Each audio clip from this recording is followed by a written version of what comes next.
Okay, so I'm still kind of sensing this carbs are bad or I need to cut carbs vibe around the place. And I'm not even sure if people realize that's what's happening. But like I do, when I speak to girls, I do hear a bit of I eat too much bread or I need to cut back on bread, or the other night we had potatoes for dinner, as if that's a bad thing. So yeah, thought let's talk about carbs. Let's debunk some carb stuff and just chat about carbs in general. So give us a rundown. Carbs 101. What do we need to know? This is so common and it's kind of leftover diet culture stuff, but we still hear it. It's water cooler chat. So when you're trying to reframe your thing on nutrition, and no matter how many times Renee or I can say we need carbs, we need fuel, eat the potato, you're hearing people around you saying oh, I shouldn't have too much bread, and all. I know that makes you then feel, oh crap, maybe I shouldn't be having too much of that stuff. So as a reminder, we need carbohydrates. So carbohydrates are a macronutrient like protein and fat. We get energy from it, so about 16 kilojoules or 4 calories per gram, which is a lot less than we get from fat, say. So it's actually not very energy dense, and it's our quickest form of energy production. So our body is really good at turning carbohydrate into fuel for us, and it does that from glucose. So it doesn't matter whether you've eaten a really dense grainy bread or you've had some lolly snakes. At the end of the day, it's going to be converted into glucose. It does its thing. The body's pretty amazing like that. Yeah. So of course you're going to get more nutrients from the bread, just little disclaimer there. But from an energy perspective, it all gets turned into glucose, and that's our body's preferred source of fuel, particularly for your muscles and your brain. So if you are wanting to get a big, quick burst of energy out during your workout, you want to be able to run or sprint or jump, you're going to need to have some glucose on board to give so your muscles can do what they want to do. If you have to think about your scheduling and then get to work and have your brain operating at its best, it needs glucose for thinking and fuel. Okay, so we need to keep topped up.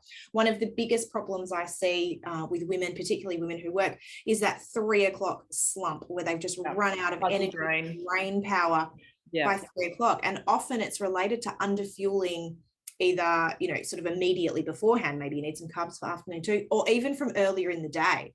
So maybe you didn't have enough carbs for breakfast or any carbs for breakfast, then you had a workout, then you went to work, and by 3 o'clock and by 3 o'clock it's all caught up to you. So you can end up a little bit deficient. So we don't have there isn't a recommended total of carbohydrate. It depends on you, your eating pattern, your lifestyle, but you can't, it's hard if you're eating a healthy, balanced diet. And you're eating to your energy needs and everything's tracking on nicely, you can't really have too much. So it's up to you. But what does matter is the quality of the carbohydrates. So having some whole grains is really important for our sort of long-term chronic disease prevention, but also maintaining your energy levels. If you're someone who's a little bit sensitive to changes in blood sugar levels, if you get really hangry when you haven't got much fuel on board, then you want to avoid those simple carbohydrates that tend to give you a quick spike in blood sugar and then they dip off pretty quickly again. So that's why it's not a great idea to reach for the vending machine or some sweet treats when you're feeling flat at 3 o'clock in the afternoon.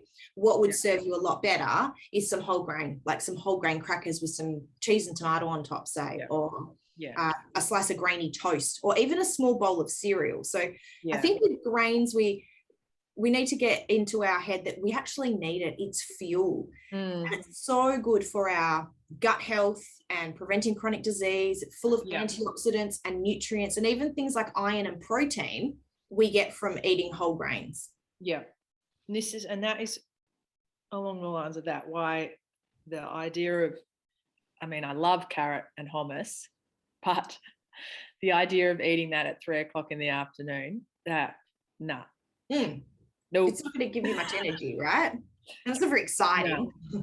No, that's why. Anyway, I was just like, I know that wouldn't give me energy. I know I'd be still hungry after that, or not.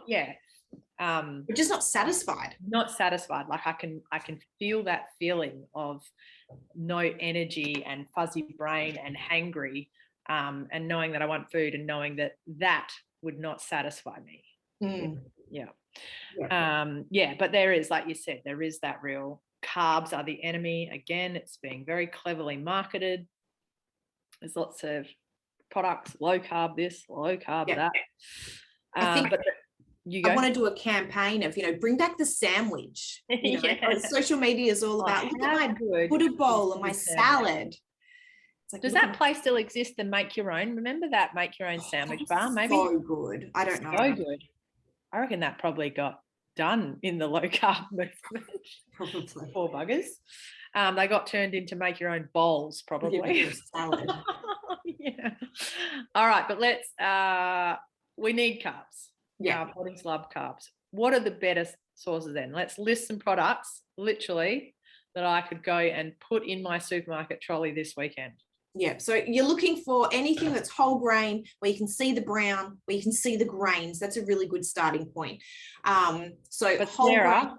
my child doesn't like the nuts in the bread. Yeah, I know, right? I think of it as there's levels, right? If you're leveling up from white bread, get a high protein, no, wrong word, get a high fiber, low GI white bread. Yeah. So it's going to have more soluble fiber in it. So it's usually like an oat fiber that they add in because it's undetectable. Yes. So you don't have to go straight to your grains, dense grainy bread that a kid's not going to eat. So you could have that. Same with pasta. Obviously, wholemeal pasta, gold standard there. But you can get high fiber varieties now that once they're cooked, they still look pretty white. So the kids aren't going to complain too much about that. A lot of kids are very texture driven. Yeah, I find. So there are options, but the words you're looking for are high fiber then. Yeah. So the Veta brand of high fiber pasta is really good, and they do dinosaur pasta in a high fiber option. So that's a good one for the kids. Awesome. Right, what else we got? Popcorn. Yeah, popcorn counts as whole grain, which is interesting, and it tends to be low energy. So if you've got a little pack, not many calories in there for a decent boost. Whole grain corn thins. So rice cakes are my nemesis. They're low fiber. It's just white stuff. They're a decent vessel for getting, hummus, cheese, cucumber into you. But on standalone, level up to the whole grain corn things, just because they've got more fiber in there. They're going to be full up. Whole grain corn thins, right? Swapping. Yeah, or Vita Wheats or Rivitas. So they're grainy cracker options. Grainy bread. So don't be scared of having a piece of toast in the middle of the afternoon if you need a boost. Make sure it's a brown bread or a grainy bread. If you you can have a couple of loaves of bread on the go for your family. So have a high fiber white option out on the bench, but you can keep if you get a good quality Helpers or whatever other brand, and put it in the freezer, and you can just snap off a slice or two as you need it and put it in the toaster for you, ready to go. That's what we're doing. Cereals as well. So I mentioned having a bowl of cereal as a snack before. So oats, porridge. So again, you're looking for high fiber cereals. Is there whole grain cereals? Whole grain, absolutely. So oats are already whole grain. So even though they're white, they don't look whole grain, but oats count as a whole grain on their own. So even if you get those sachet quick oats, they're actually really good snack size. They're not a great breakfast size, but they're a good snack size. Otherwise, a couple of Wheat Bix in a bowl, or some whole grain cereal flakes like the Be Natural brand. Pretty good. They've got a little bit of added sugar in, but that's because if you don't add anything into whole grain wheat, it can taste a little horse foody. Yes. So helpful. Just have a little bit. And there's some healthier muesli bars on the market now, like the Nice and Natural do some decent ones. They're a little bit cheaper than the Carmen's, and they also do a protein seed bar too, which isn't strictly whole grain, but that's still a decent snack too. Good one. Cool. Right. That's good. Lots of options there. Good one.